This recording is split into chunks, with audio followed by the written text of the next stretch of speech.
โซเมื่อกี้ตีรถแตกยิง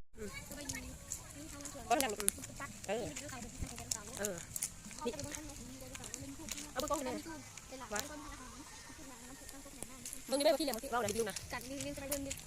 นี่ยังดอกไม้เล่นพันอาหาร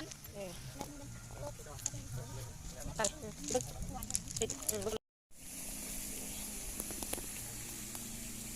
งามแหงติดแต่ปักน้ำใสเป็นเหือนต้นไม้เห็นไหมเหือนต้นไม้นะเย็นดีมันสิขึ้นไปไปขึ้นไปเดี๋ยว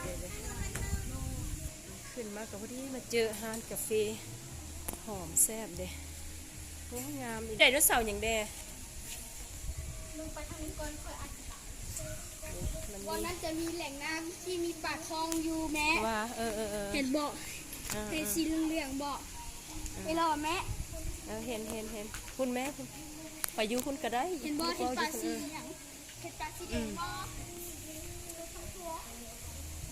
เย็นดีหอมต้นไม้ใหญ่งาม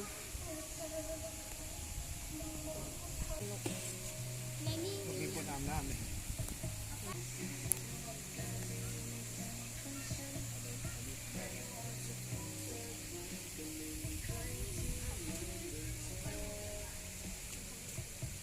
งามแหงวิวงามแหงกระปัก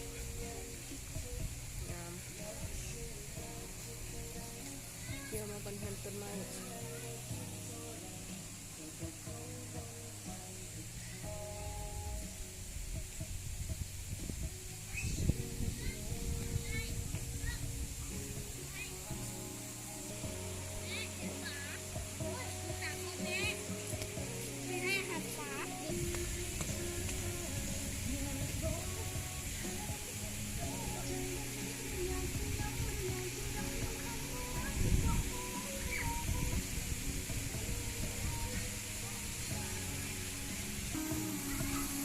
มีสระว่ายน้ำเด็ก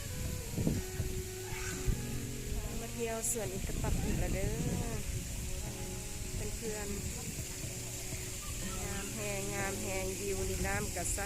สสีฟ้าเลยน้ำนะป่าน้ำทะเลก็ดัง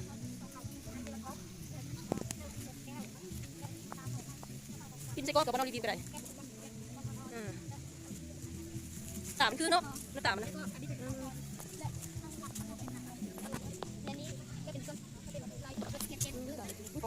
หน้าแดงเลยมาลูก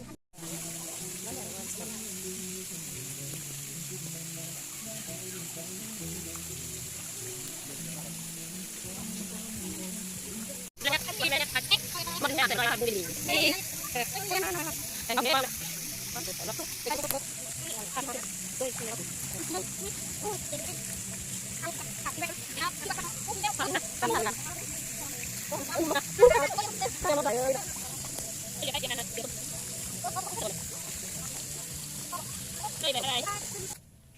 สิไปจับ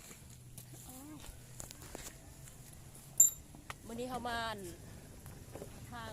อันนี้มันต้นหมักมอนก็จะเห็นเป็นประตูโขงเลยงามส่วนอีตุปักฮ้อน